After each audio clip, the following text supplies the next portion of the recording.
गुरुजी शुक्राना गुरुजी। ओम नमः शिवाय। शिवजी सदा सहाय। ओम नमः शिवाय। गुरुजी सदा सहाय। संगत जी, आज का जो आपने पाठ सुन रहे हो चैनल पे, आज तो हम सेवा कर रहे हैं संगत जी। सबको गुरुजी के बहुत प्यारे प्यारे दर्शन होंगे। आज फिर से आपको दर्शन कराने जा रहा हूँ। देखो लड्डू गोपाल जी के, गुरुजी के, ये देखो कितने प्यारे दर्शन है संगत जी। गुरुजी के देखो इस तिलक में आपको ओम के दर्शन हो रहे होंगे। जिसको ओम के दर्शन हो जाए ना वो कमेंट कर देना प्यारा सा। संगत जी, आज का एक पॉजिटिव थॉट आपको दूं, बहुत पॉजिटिव थॉट है। आपको संगत जी क्या करना है, आपको कुछ नहीं करना, पाठ को एंड तक सुनना है और प्यारा सा कमेंट करना है। और आज आप मुझे ये बताना कमेंट के जरिए, जो भी पूरा सुनते हैं, जो विश्वास रखते हैं कि हाँ ये सेवा अच्छी सेवा है, जो विश्वास नहीं करते मैं उनके लिए नहीं बोल रहा। देखो जो गुरुजी पे विश्वास करते हैं, कि जिनको विश्वास है गुरुजी हाँ अच्छा करेंगे, तो आज अपनी कोई भी प्रॉब्लम कमेंट में लिख देना। जब आपका ऐसे किसी का काम नहीं बन रहा, किसी का कुछ मतलब कोई भी प्रॉब्लम है, हस्बैंड से रिलेटेड इंक्वायरी प्रॉब्लम चल रही है, ऑफिस से रिलेटेड प्रॉब्लम चल रही है, जॉब से रिलेटेड, फाइनेंस से रिलेटेड, कोई भी काम से जो प्रॉब्लम चल रही है ना, आप वो करवाना चाहते हो, वो एक काम लिख देना, देखना संगत जी। और उसके बाद पाठ को एंड तक जरूर सुनना और लाइक कर देना और चैनल को सब्सक्राइब करके आगे जरूर शेयर कर देना। मैं इसलिए नहीं कह रहा कि आप सब्सक्राइब करो चैनल को, देखना आप जो आज प्रॉब्लम आप लिख दोगे ना कमेंट में, देखना 7 दिन या 21 दिन के अंदर उसका सोल्यूशन हो जाएगा और वो काम आपका बन जाएगा। आप देखना, आप करके देखो, आपको यकीन नहीं होगा कि आपका काम कब बन जाएगा जो आप कमेंट करोगे। तो आइए पाठ को शुरू करते हैं गुरु मंत्र जाप के साथ। ओम नमः शिवाय। शिवजी सदा साई। ओम नमः शिवाय। गुरु जी सदा साई। जय गुरु जी। जय गुरु जी। शिव शास्त्र में बताई हुई पद्धति के अनुसार वागेश्वरी के गर्भ से प्रकट हुए अग्निदेव को लाकर विधिवत संस्कार करके उनका पूजन करें। फिर समेधा का आधान करके सब ओर से प्रीतियों का निर्माण करें। इसके बाद वहां दो दो पात्र रखकर शिव का यजन करके प्रोक्षण पात्र का शोधन करें। उस पात्र के जल से पूर्वोक्त वस्तुओं का प्रोक्षण करके जल से भरे हुए परिणीता पात्र को ईशान कोण में रखें। घी के संस्कार तक का सारा कार्य करके शत्रु को शत्रुवा का संशोधन करें। तदंतर पिता शिव द्वारा माता वागीश्वरी का गर्भाधान, पुंसवन और सीमंतो या नयन संस्कार करके प्रत्येक संस्कार के निमित्त पृथक पृथक आहुति दें और गर्भ से अग्नि के उत्पन्न होने की भावना करें। उनके 3 पैर, 7 हाथ, 4 सिंह और 2 मस्तक हैं। मधु के समान पिंगल वर्ण वाले 3 नेत्र हैं। सिर पर जटाजूट और चंद्रमा का मुकुट है। उनकी अंग कांति लाल है। लाल रंग के ही वस्त्र, चंदन, माला और आभूषण उनकी शोभा बढ़ाते हैं। सब लक्षणों से संपन्न, योगोपवीत, धारी तथा त्रिगुण मेखला से युक्त उनके दाएं हाथों में शक्ति है, शत्रु को शत्रुवा है, तथा बाएं हाथों में तोमा, ताड़का, पंखा और घी से भरा हुआ पात्र है। इस आकृति में उत्पन्न हुए अग्निदेव का ध्यान करके उनका जातकर्म संस्कार करें। तत्पश्चात नाल छेदन करके सूतक की शुद्धि करें। फिर आहुति देकर उस शिव संबंधी अग्नि का रुचि नाम रखें। इसके बाद माता पिता का विसर्जन करके चूड़ाकरण, उपनयन आदि से लेकर आप तो याम पर्यंत संस्कार करें। तत्पश्चात धृत धारा आदि का होम करके स्विष्टकृत होम करें। इसके बाद रम बीज का उच्चारण करके अग्नि पर जल का छींटा डालें और फिर ब्रह्मा, विष्णु, शिव, ईश, लोकेश्वर गण और उसके अस्त्रों का सब और क्रमशः पूजन करके धूप दीप आदि की सिद्धि के लिए अग्नि को अलग निकाल कर सर्व कर्म विधि का ज्ञाता पुरुष पुनः धृत युक्त पूर्वोक्त होम द्रव्य तैयार करके अग्नि में आसन की कल्पना करें और उस पर पूर्ववत महादेव और महादेवी का आह्वान पूजन करें और पूर्णाहुति पर्यंत सब कार्य संपन्न करें। अथवा अपने आश्रम के लिए शास्त्र विहित अग्निहोत्र कर्म करके उसे भगवान शिव को समर्पित करें। शिवाश्रम में पुरुष इन सब बातों को समझकर होम कर्म करें। इसके लिए दूसरी कोई विधि नहीं है। शिवा अग्नि का भस्म संग्रहणीय है। अग्निहोत्र कर्म का भस्म भी संग्रह करने के योग्य है। वैवाहिक अग्नि का भस्म भी जो परिपक्व, पवित्र एवं सुगंधित हो संग्रह करके रखना चाहिए। कपिला गाय का वह गोबर जो गिरते समय आकाश में ही दोनों हाथों पर रोक लिया गया हो उत्तम माना गया है। वह यदि अधिक गीला व अधिक कड़ा न हो, दुर्गंध युक्त और सूखा हुआ न हो तो अच्छा माना गया है। यदि वह पृथ्वी पर गिर गया हो तो उसमें से ऊपर और नीचे के हिस्से को त्याग कर बीच का भाग लें और उस गोबर का पिंड बनाकर उसे शिवाग्नि आदि में मूल मंत्र के उच्चारण पूर्वक छोड़ दें। जब वह पक जाए तब उसे निकाल लें। उसे इतना अध पका हो उसको, और उस जो भाग बहुत अधिक पक गया हो उसको भी त्याग कर श्वेत भस्म ले लें और उसे घोट कर पूर्ण चूर्ण बना लें। इसके बाद उसे भस्म रखने के पात्र में रख दें। भस्म पात्र धातु का, लकड़ी का, मिट्टी का, पत्थर का अथवा और किसी वस्तु का बनवा लें। वह देखने में सुंदर होना चाहिए। उसमें रखे हुए भस्म को धन की भांति किसी शुद्ध एवं समतल स्थान में रखें। किसी अयोग्य या अपवित्र के हाथ में भस्म न दें। नीचे अपवित्र स्थान में भी न डालें। नीचे के अंगों से उसका स्पर्श न करें।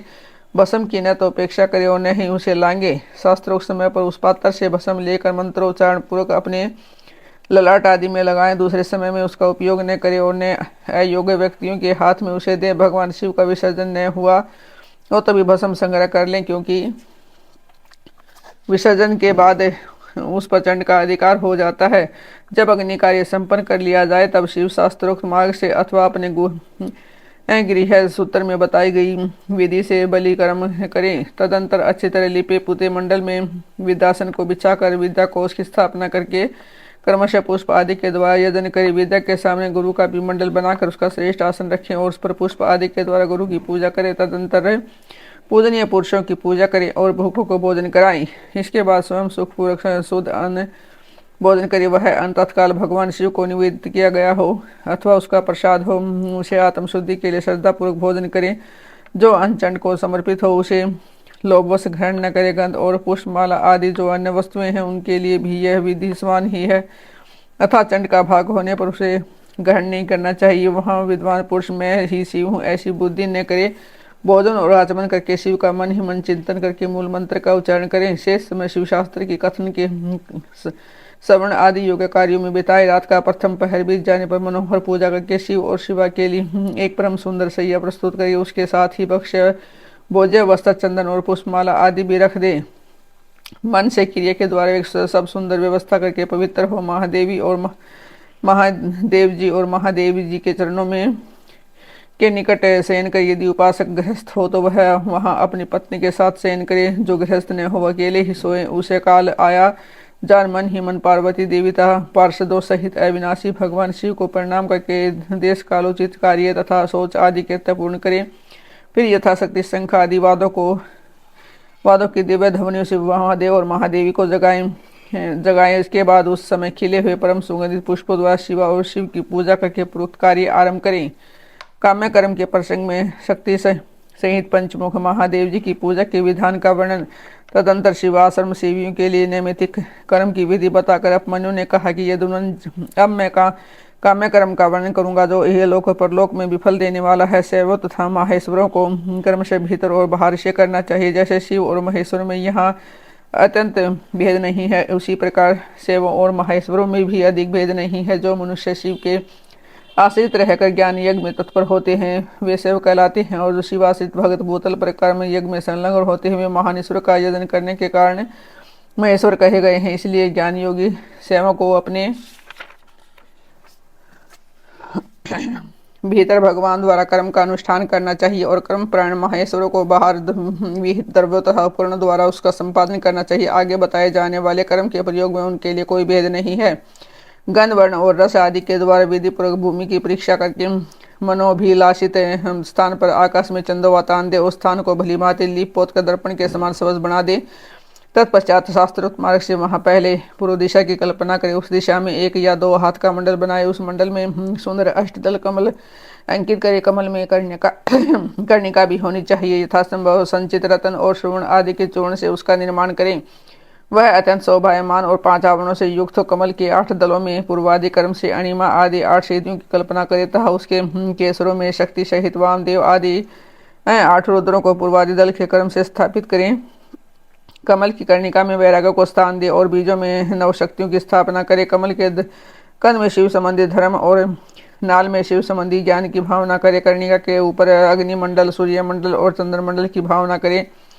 इन मंडलों के ऊपर शिव तत्व, विद्या तत्व और आत्म तत्व का चिंतन करें। संपूर्ण कमलासन के ऊपर सुखपूर्वक विराजमान और नाना प्रकार के विचित्र पुष्पों से अलंकृत 5 आवरणों सहित भगवान शिव का माता पार्वती के साथ पूजन करें। उनकी अंग कांति शुद्ध स्फटिक के समान उज्ज्वल है। वे सतह प्रसन्न रहते हैं। उसकी प्रभा शीतल है। मस्तक पर विद्युन मंडल के समान चमकीली जटारूप मुकुट उनकी शोभा बढ़ाता है। वे व्याघ्र चर्म धारण किए हुए हैं। उनके मुखारविंद पर कुछ कुछ मन मुस्कान की छटा छा रही है। उनके हाथ की हथेलियां और पैरों के तलवे लाल कमल के समान अरुण प्रभा से उद्भासित हैं। वे भगवान शिव समस्त शुभ लक्षणों से संपन्न और सब प्रकार के आभूषण से विभूषित हैं। उनके हाथों में उत्तमोत्तम दिव्य आयुध शोभा पा रहे हैं और अंगों में दिव्य चंदन का लेप लगा हुआ। उनके 5 मुख और 10 भुजाएं हैं। हर चंद्र उनकी शिखा के मणि है। उनका पूर्ववर्ती मुख प्रातःकाल के सूर्य की भांति अरुण प्रभा से उद्भासित एवं सौम्य है। उसमें 3 नेत्र रूपी कमल खिले हुए हैं तथा सिर पर बाल चंद्रमा का मुख शोभा पाता है। दक्षिण मुख नील जलधर के समान श्याम प्रभा से भाषित होता है। उनकी भौहें टेढ़ी हैं, वह देखने में भयानक है। उसमें गोलाकार लाल लाल आंखें दृष्टिगोचर होती हैं। दाढ़ों के कारण वह मुख विकराल जान पड़ता है। उसका पराभव करना किसी के लिए भी कठिन है। उसके उधर पलव फड़कते रहते हैं। उत्तर व्यक्ति मुख मूंगे की भांति लाल है। काले काले के पास उसकी शोभा बढ़ाते हैं। उसमें भी भ्रम विलास से युक्त 3 नेत्र हैं और उसका मस्तक अर्ध चंद्रमय मुकुट से विभूषित है। भगवान शिव का पश्चिम मुख पूर्ण चंद्रमा के समान उज्ज्वल तथा 3 नेत्रों से प्रकाशमान है। उसका मस्तक ने चंद्रलेखा की शोभा धारण करता है। वह मुख देखने में सौम्य है और मंद मुस्कान की शोभा से उपासकों के मन को मोह लेता है। उसका 5वां मुख स्फटिक मणि के समान निर्मल चंद्रलेखा से समुज्वल अत्यंत सौम्य तथा 3 प्रफुल्ल नेत्र कमलों से प्रकाशमान है। भगवान शिव अपने दाहिने हाथ में शूल, परशु, वज्र, खड़ग और अग्नि धारण करके उन सब की प्रभा से प्रकाशित होते हैं। बाएं हाथों में नाग, बाण, घंटा, पास और तथा अंकुश उनकी शोभा बढ़ाते हैं। पैरों से लेकर घुटनों तक का भाग निवर्ती कला से संबंध है। जिस उससे ऊपर नाभि तक का भाग प्रतिष्ठा कला से और कंठ तक का भाग विद्या कला से, ललाट तक का भाग शांति कला से और उसके ऊपर का भाग शांतिता कला से संयुक्त है। इस प्रकार वे पंचाधव व्यापित साक्षात पंचक कला में शरीरधारी हैं। ईशान मंत्र उनका मुकुट है और तत्पुरुष मंत्र उन पुरातन देव का मुख है। अघोर मंत्र हृदय है और वामदेव मंत्र महेश्वर का गुह भाग है और सदोजात मंत्र है उनका युगल चरण है और उनकी मूर्ति 38 है कलामयी है। परमेश्वर शिव का विग्रह मातृमय पंचभ्रम इत्यादि 5 मंत्र मय, प्रणवमय तथा हंस शक्ति से संपन्न है। इच्छा शक्ति उनके अंक में आरूढ़ है और ज्ञान शक्ति दक्षिण भाग में है तथा क्रिया शक्ति वाम भाग में विराजमान है। वे त्रितत्वमय है अर्थात राम तत्व, विद्या तत्व और शिव तत्व उनके स्वरूप है। वे सदाशिव साक्षात विद्या मूर्ति हैं। इस प्रकार उनका ध्यान करना चाहिए। मूल मंत्र से मूर्ति की कल्पना और सकलीकरण की क्रिया करके मूल मंत्र से ही यथोचित रीति से कर्मशय पाद आदि विशेषार्घ पर्यंत पूजन करे। फिर पराशक्ति के साथ साक्षात मूर्तिमान शिव का प्रयुक्त मूर्ति में आह्वान करके सद व्यक्ति रहित परमेश्वर महादेव का गंध आदि 5 उपचारों से पूजन करें। 5 ब्रह्म मंत्रों से, 6 अंग मंत्रों से, मातृकाम मंत्र से, प्रणव से, शक्ति युक्त शिव मंत्र से, शांतता अन्य वेद मंत्रों से अथवा केवल शिव मंत्र से उस परम देव का पूजन करें। पाद से लेकर मुख शोधि पर्यंत पूजन संपन्न करके इष्ट देव का विसर्जन करें। बिना ही कर्म से 5 आवरणों की पूजा आरंभ करें। आवरण पूजन की विधिता उक्त विधि से पूजन की महिमा का वर्णन अपमन्यु कहते हैं कि यदुनन पहले शिवा और शिव के दाएं और बाएं भाग में कर्मशय गणेश और कार्तिकेय का गंध आदि 5 उपकरणों द्वारा पूजन करें, उपचारों द्वारा पूजन करें। फिर उन सबके चारों ओर ईशान से लेकर सदोजात पर्यंत 5 ब्रह्म मूर्तियों का शक्ति सहित कर्म से पूजन करें। यह प्रथम आवरण में किया जाने वाला पूजन है। इसी आवरण में हृदय आदि 6 अंगों तथा शिव और शिवा का अग्निकोण से लेकर पूर्व दिशा पर्यंत 8 दिशाओं में कर्म से पूजन करिए। वाम आदि शक्तियों के साथ वाम आदि 8 रुद्रों की पूर्वादि दिशा में कर्म से पूजा करी है। पूजन वैकल्पिक है। यदुनन, यह मैंने तुमसे प्रथम आवरण का वर्णन किया है। अब प्रेम पूर्वक दूसरे आवरण का वर्णन किया जाता है। श्रद्धा पूर्वक सुनो। पूर्व दिशा वाले दल में अनंत का और उनके वाम भाग में उनकी शक्ति का पूजन करें। दक्षिण दिशा वाले दल में शक्ति सहित सूक्ष्म देव की पूजा करें। पश्चिम दिशा के दल में शक्ति सहित शिवोत्तम का, उत्तर दिशा वाले दल में शक्ति युक्त 1 नेत्र का, ईशान कोण वाले दल में 1 रुद्र और उनकी शक्ति का, अग्नि कोण वाले दल में त्रिमूर्ति और उनकी शक्ति का, नैऋत्य कोण के दल में श्रीकंठ और उनकी शक्ति का तथा भव्य कोण वाले दल में शक्ति सहित शिखंडेश का पूजन करें। समस्त चक्रवर्तियों की भी द्वितीय आवरण में ही पूजा करनी चाहिए। तृतीय आवरण में शक्तियों सहित अष्टमूर्तियों का पूर्वादि 8 दिशाओं में क्रमशः पूजन करें। भव, सर्व, ईशान, रुद्र, पशुपति, उग्र, भीम और महादेव ये क्रमशः 8 मूर्तियां हैं। इसके बाद उसी आवरण में शक्तियों सहित वाम महादेव आदि 11 मूर्तियों की पूजा करनी चाहिए। महादेव, शिव, रुद्र, शंकर, नील लोहित, ईशान, विजय, भीम, देव, भवोद्भव तथा कप्रदेश ये 11 मूर्तियां हैं। इनमें से जो प्रथम 8 मूर्तियां हैं उनका अग्नि कोण वाले दल से लेकर पूर्व दिशा पर्यंत 8 दिशा में पूजन करना चाहिए। देव को पूर्व दिशा के दल में स्थापित एवं पूजित करे और ईशान का पुण्य अग्नि कोण में स्थापन पूजन करे। फिर इन दोनों के बीच में बौद्ध भय की पूजा करें और उन्हीं के बाद कपलाधीश तथा कपरधीश का स्थापन पूजन करना चाहिए। इस तृतीय आवरण में फिर वृषभ राज का पूर्व में, नंदी का दक्षिण में और महाकाल का उत्तर में, शास्ता का अग्नि कोण के दल में, मातृकाओं का दक्षिण दिशा के दल में, गणेश जी का नैऋत्य कोण के दल में, कार्तिकेय का पश्चिम दल में, ज्येष्ठ का वायव्य कोण के दल में, गौरी का उत्तर दल में, चंड का ईशान कोण में तथा शास्ता एवं नंदीश्वर के बीच में मुनिंद्र वृषभ का यजन करें। महाकाल के उत्तर भाग में पिंगल का शास्ता और मातृकाओं के बीच में भृगीश्वर का और मातृकाओं तथा गणेश जी के बीच में वीरभद्र का सकंद और गणेश जी के बीच में सरस्वती देवी का ज्येष्ठा और कार्तिकेय के बीच में शिव चरणों की अर्चना करने वाले श्री देवी का ज्येष्ठा और गणाम्बा के बीच में महामोटी की पूजा करें।